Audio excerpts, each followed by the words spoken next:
Me 28, deep into a mechanical engineering PhD at a university that loves reminding everyone how prestigious it is. Day-to-day reality is less future scientist and more lab assistant plus underpaid instructor. Most of my time goes towards supporting the department's star professor, Tomas. He's cut from an older generation, believes results are the only currency that matters, demanding but consistent, and honestly the backbone of why the program carries so much weight nationally. My routine is pretty standard for grad school life. Experiments, lectures, and a constant rotation of caffeine, a lot of late nights, questionable meals, and the endless research treadmill. Then the university decided to shake things up. The old dean of engineering retired. A nice guy, mostly just signed papers and went to fundraisers. The university's board, in its infinite wisdom, decided we needed a fresh perspective. They hired Dean Eleanor. We all got the email. An introduction, a picture. She looked exactly how you'd expect. Severe haircut, power suit, a smile that didn't reach her eyes. Her bio was full of buzzwords: synergy, paradigm shift, disruptive innovation, and, of course, equity. My first thought was, oh boy, here we go. Professor Thomas just sighed when I showed him the email. He'd seen this movie before. The first all-hands faculty meeting was a few weeks later. Attendance mandatory. The big auditorium was packed. Professors, lecturers, department heads, even us lowly TAs had to stand in the back. Dean Eleanor walks on stage. The energy in the room is weird, a mix of polite curiosity and deep, deep skepticism. She starts her speech. Thanks everyone for the warm welcome. Standard stuff. Then she gets to the meat of it. She talks about the stagnation of the engineering field, how it's been a boys' club for too long. She pulls up a slide with a pie chart, shows the gender ratio in our department, something like 70 to 30, male to female. She calls this a moral and intellectual failure. A few people in the front, mostly from the softer sciences who crash the meeting, start nodding enthusiastically. Most of the engineering profs just look tired. She announces her flagship initiative, the Equity Pathway Admissions Program. The room gets very quiet. The gist of it was a complete overhaul of how we select students. Test scores and GPA would no longer be the primary factors. They were now just one part of a holistic review. The new focus would be on lived experience, overcoming systemic barriers, and ensuring the incoming class reflects a 50-50 gender split. She literally said the goal was a perfectly balanced class within 2 years, no matter what. I look over at Professor Thomas. His jaw is clenched. He's gripping his pen so hard his knuckles are white. When she finishes, she asks for questions. A long, awkward silence. Nobody wants to be the first to step on the landmine. Then Professor Thomas stands up. He doesn't use the microphone. His voice just carries. Decades of lecturing in huge halls. He starts by welcoming her. Very polite, very professional. Then he asks the question. He outlines that our program's strength comes from its rigorous, merit-based admissions. We take the best, regardless of their background. He points out that we already have a higher percentage of female students than many other top programs. He asks how lowering standards to meet an arbitrary quota will do anything but damage the university's reputation and devalue the degrees of all students, including the women who got in on their own merit. It was a masterclass in professional takedowns, calm, logical, backed by facts. Dean Eleanor's smile becomes a thin line. She thanks him for his traditionalist viewpoint, says that his definition of merit is outdated and biased. She starts talking about how test scores are a tool of the patriarchy and don't reflect true potential. The argument went back and forth for a few minutes, Thomas using logic, Eleanor using jargon and veiled insults. She finally cuts him off by saying the decision has been made and she expects the full cooperation of the faculty in building a more inclusive future. The spineless university rector, who was sitting in the front row, immediately stood up and started a round of applause. MFW half the room claps while the other half looks like they're calculating the trajectory of a falling satellite. The meeting ends. The message is clear. Get on board or get out of the way. A few months pass. Admission season kicks into high gear. As a TA for Thomas, I get to see some of the applicant files he reviews. He's on the admissions committee, or at least he was. One day he calls me into his office. He looks more defeated than I've ever seen him. He slides a folder across his desk. "Look at this," he says. The name on the folder is Dustin. I open it. Holy cow. The kid is a unicorn. Perfect SAT scores. Straight A's in the hardest AP classes. Won the state physics competition 3 years in a row. Built a functioning drone with a custom guidance system in his garage. For fun. His letters of recommendation read like he's the second coming of Nikola Tesla. His personal essay was about his dream of coming to our university, just like his dad did. It was his only goal. Thomas tells me, this is the kind of student this university was built for, a natural engineer. He says he's been championing this kid's application. Fast forward a few weeks. The committee is meeting. Thomas later told me what happened. The new process is a joke. Dean Eleanor has 2 of her own people in the room, non-engineers who have final say. They go through the applicants. When Dustin's file comes up, Thomas gives his glowing recommendation. One of Eleanor's new people, a woman with a degree in sociology, looks at the file. She says his scores are impressive, but asks, what obstacles has he overcome? Thomas is floored. He says the kid comes from a normal middle-class family. He didn't have to overcome some grand tragedy. He just worked his ass off. The sociology person says that his profile shows significant privilege, and that admitting him would only perpetuate the existing power structures. They put his file in the maybe pile. Thomas fought for him, but he was outvoted. The accepted pile, meanwhile, was filling up with female applicants with significantly lower scores. One of them, I later found out, was a girl named Miranda. I saw her file by accident. It was left on a table. She was a good student, don't get me wrong. B+ average, decent test scores, active in clubs. But her stats weren't even in the same universe as Dustin's, not even the same galaxy.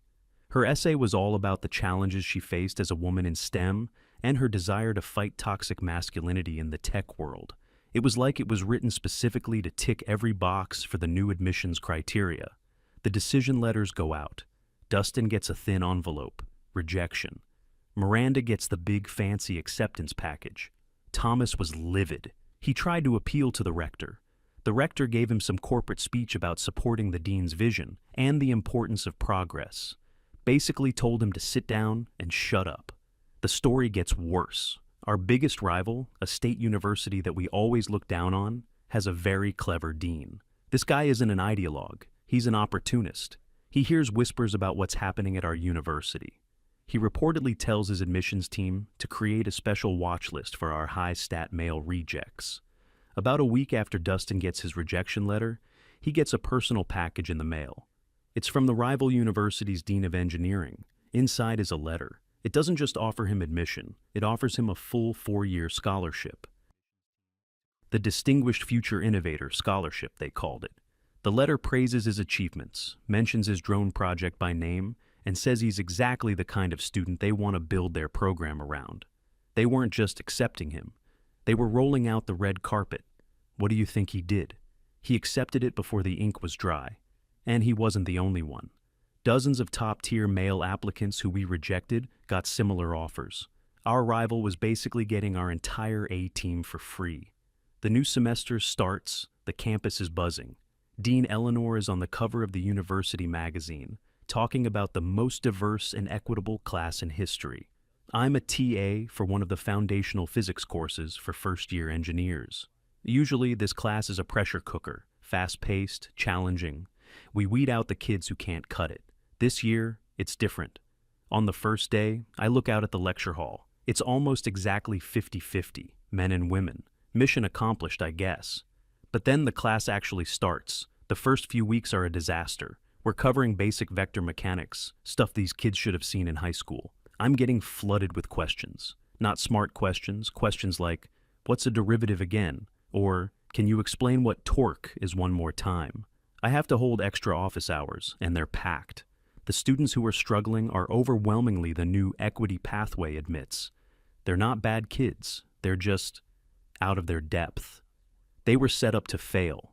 Meanwhile, the handful of guys who got in on pure merit, the Dustins who slipped through the cracks, are bored out of their minds. They sit in the back, finish the problem sets in 10 minutes, and then just scroll on their phones for the rest of the class. There's no challenge for them. The motivation level in the room is just dead. One of the students in my section is Miranda. She's one of the smarter ones from the new cohort. She's keeping up, but just barely. She's always in the front row, taking furious notes. She clearly wants to succeed. A few weeks into the semester, she comes to my office hours. She's frustrated. She complains that the professor is going too slow, that he spends half the lecture re-explaining things a 5-year-old could understand. She says she came here for a challenge, to be pushed, but she feels like she's in a remedial class. I just nod and listen. What am I supposed to say? Yeah, that's because half the class cheated their way in, including you. I just told her that sometimes foundational courses have to cater to different learning paces. She didn't look satisfied with that answer. She also made a comment about the guys in the back of the class. She said they were disengaged and had a bad attitude, and that it was probably some kind of toxic masculinity thing, because they couldn't handle a female-led environment. I just stared at her. The irony was so thick I could have cut it with a knife. She thinks they're the problem. She has no idea they're bored to tears because the curriculum has been dumbed down to accommodate her. The midterm exams happen. It's a bloodbath. The average score is a 48%. In previous years, the average was usually in the low 80s. Professor Thomas and the other senior faculty are in panic mode. If they fail half the first-year class, it'll be a disaster for the department's funding and Eleanor's grand experiment. So, they do the only thing they can. They curve the grades. A massive, ridiculous curve. A 48% becomes a C+. A 65% becomes an A. They effectively just passed everyone, regardless of whether they learned anything. The message it sends is terrible. Competence doesn't matter. Effort doesn't matter. As long as you show up, you'll be pushed through the system. The good students are pissed. Their A's now mean nothing. The bad students are just relieved. They learned nothing, but they passed. The whole academic integrity of the department is shot. Things get even worse around the time of the annual career fair. This is a huge event for us. All the big tech and engineering firms send recruiters. Lockheed, Boeing, Google, you name it. It's where our students get prestigious internships that lead to 6-figure jobs. I'm helping Professor Thomas run the department's booth. The recruiters, guys who have been coming here for years, start stopping by. At first, it's the usual friendly chat. Then they start talking about the interviews they've been conducting with our students. Their faces are concerned. One recruiter from a major aerospace company pulls Thomas aside. I'm close enough to overhear. He says, "Tom, what the hell is going on here? I just interviewed 5 of your sophomores for a competitive internship. None of them could answer basic questions about thermodynamics. One of them couldn't even tell me the difference between stress and strain." Thomas just looks grim. He says we're going through a transitional period. The recruiter just shakes his head. "We usually hire a dozen interns from your program. This year, I don't think I can even recommend one." That conversation happened over and over all day. Different companies, same story. The quality of the students was noticeably, shockingly lower than in previous years. The word was out. Our university was no longer a reliable source of top-tier talent. By the end of the day, the vibe at the career fair was awful. The recruiters were packing up early. The students looked dejected. The biggest blow came at the end of the year. Every year, there's a national collegiate robotics competition. It's a huge deal in the engineering world. Our university has a legendary team. We've won the championship 5 of the last 10 years. This year, our team gets steamrolled in the early rounds. They looked unprepared, and their machine was plagued with design flaws. And who wins the national championship? The team from the state university. Our rival. The camera pans across the winning team as they hold up the trophy, and right in the center, holding the trophy with a massive grin on his face, is the team captain, Dustin, the kid we rejected. The story is all over the engineering blogs. State U's underdog victory, a new powerhouse in collegiate robotics. They interview Dustin. He's humble. He thanks his team. He talks about the amazing opportunities he's had at his new university. He never mentions us. He doesn't have to. Everyone in the know knew exactly what happened. We handed our biggest rival our best talent on a silver platter, all in the name of equity. After that public humiliation, Professor Thomas decides he's had enough. He spends weeks compiling data: midterm averages, final exam scores, student retention rates, internship placement numbers, feedback from corporate partners. He puts it all into a comprehensive, damning report. The numbers are undeniable.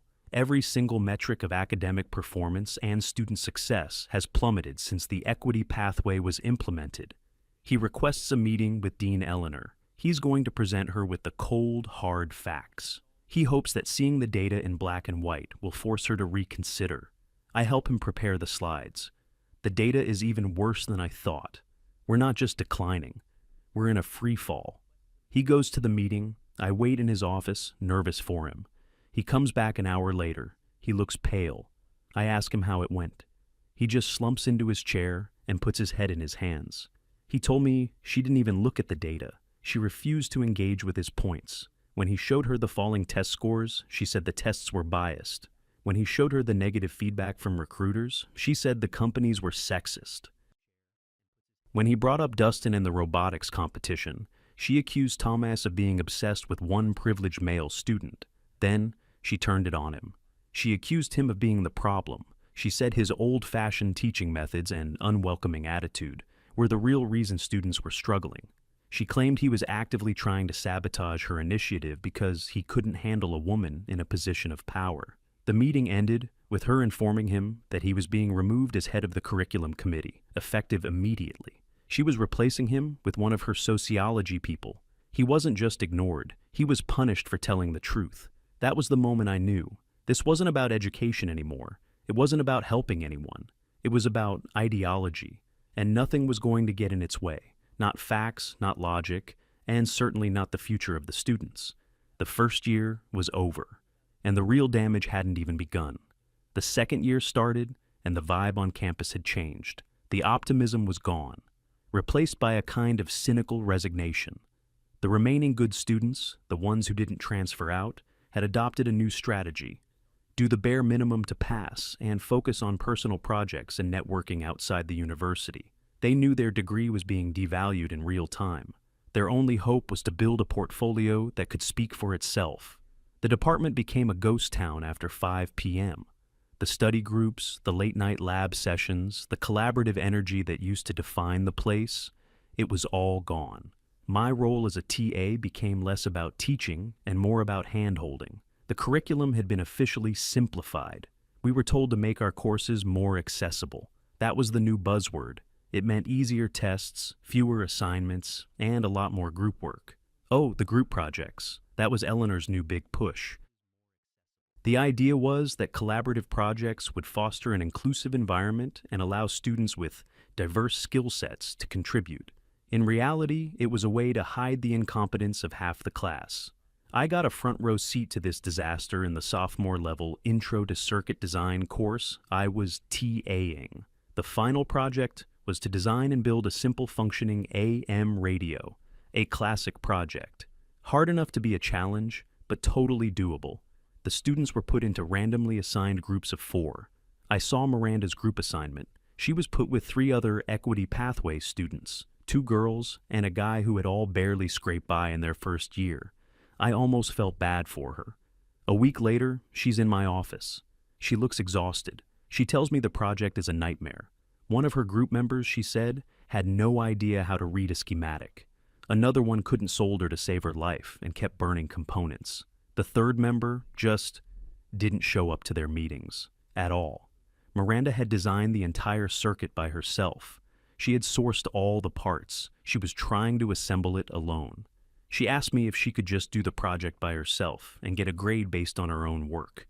I had to tell her no. Dean Eleanor's new policy was that all group members received the same grade, no exceptions. It was about collective success. Miranda looked like she was about to cry. She said, "So I have to do 100% of the work and they get the same A that I do?" I just nodded. Them's the rules. She left my office looking completely defeated. The following week, I saw her talking to one of the new female professors Eleanor had hired, a woman who was a big proponent of the new regime. I was walking by the professor's office and the door was open. I couldn't help but overhear. Miranda was explaining her situation, how her group was holding her back, how it wasn't fair. The professor listened, then gave her this condescending smile. She told Miranda that this was a valuable learning experience, that as a woman in STEM, she had a responsibility to lift up her fellow sisters who didn't have her advantages. She said Miranda's focus on individual achievement was a product of the patriarchal competitive mindset they were trying to dismantle. She told her to be a better team player and to stop thinking selfishly. Miranda just stood there, speechless. She had walked in looking for an ally, and instead she got a lecture on her own internalized sexism. That was the turning point for her. I could see it in her eyes. The moment she realized the ideology she had championed was now being used against her. The system wasn't there to support her. It was there to use her competence to prop up the incompetence of others. The rest of the semester, she was different, quiet, focused. She did the work, dragged her group across the finish line, and never complained again. She just watched, and she took notes. Meanwhile, the consequences for the university were getting bigger and harder to ignore. The career fair that year was even worse than the last. Half the big companies didn't even bother to show up. The ones that did sent junior HR reps, not senior engineers. It was a clear sign they weren't serious about recruiting from us anymore. We lost a major research grant from a big aerospace firm. They had funded a multi-million-dollar lab on campus for over a decade. They pulled their funding, citing concerns about the long-term viability of the graduate talent pipeline, a polite way of saying our students were now useless to them. Professor Thomas and the other tenured faculty were trying to fight a losing battle. They were being buried in paperwork for new diversity and inclusion initiatives, mandatory workshops on unconscious bias, rewriting course descriptions to include social justice outcomes. It was death by 1,000 bureaucratic cuts. They were so busy with this nonsense, they barely had time to do actual research. The best professors started to leave. A few retired early. Others took jobs at rival universities, including the state university where Dustin was thriving. They were hemorrhaging talent at every level. The reputation of the university was crumbling online. You'd see threads on engineering forums asking, "What happened to this school?" Alumni were furious. They saw the value of their own degrees diminishing. The university's online donation portal was getting flooded with angry comments instead of money. Through all of this, Dean Eleanor was untouchable. She was a media darling. She was getting invited to speak at conferences about her revolutionary approach to education. In her little bubble, surrounded by her yes men and celebrated by people who knew nothing about engineering, she was a massive success. She saw the falling metrics not as a failure, but as proof that she was successfully disrupting a broken system. She genuinely believed her own hype. Then came the day the new national university rankings were released. This was the day of reckoning. Rankings are the one thing the university administration truly cares about. It affects alumni donations, federal funding, everything. We all knew it was going to be bad. We didn't know how bad. The website usually updates at noon. By 11:59 a.m., every professor and student in the department was hitting refresh on their browser. The page loads. A collective gasp goes through the entire engineering building. It's a bloodbath. Our overall university ranking had dropped a few spots. Not great, but not a total catastrophe. But the engineering program rankings, we had plummeted. We went from a perennial top 10 program to number 47. 47th. We weren't just knocked down a peg. We were kicked into the abyss. We were now ranked lower than our rival state university for the first time in history. They had climbed into the top 20. The news spread like a wildfire. The silence in the hallways was deafening. It was the silence of pure, unadulterated shock. This wasn't an internal report that Eleanor could dismiss. This wasn't anecdotal feedback she could ignore. This was a public, nationally recognized verdict on her tenure, an F grade for the entire world to see. The rector's office must have gone into meltdown.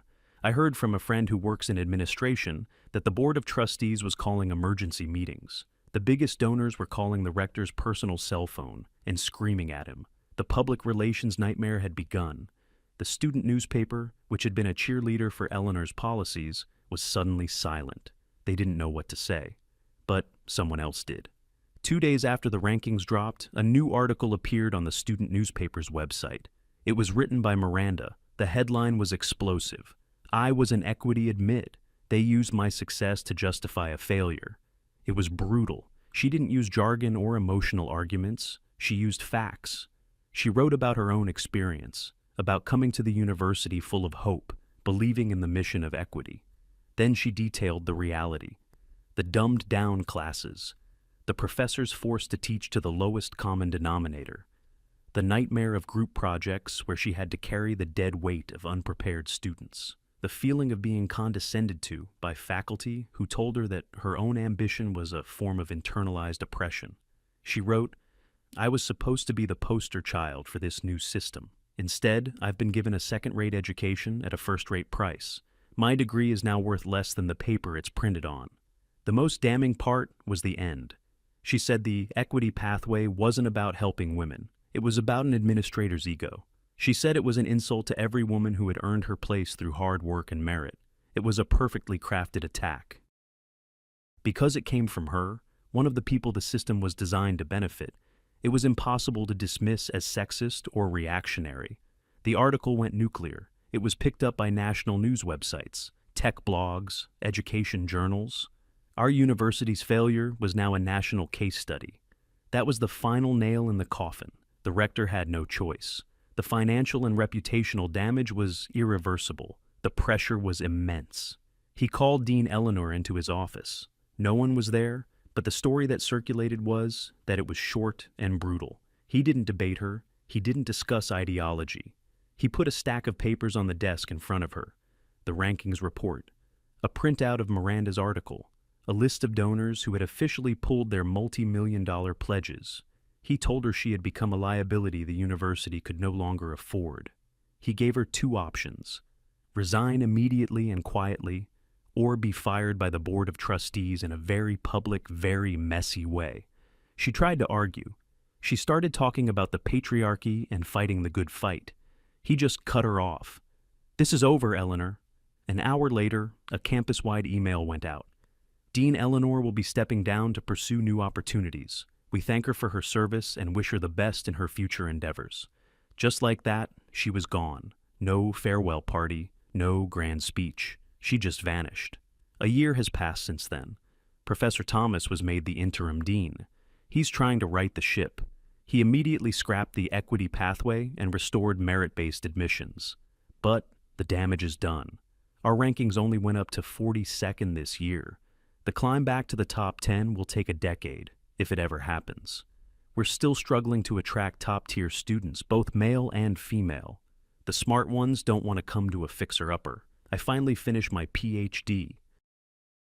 Professor Thomas wrote me a great letter of recommendation, but I still had trouble finding a good academic position.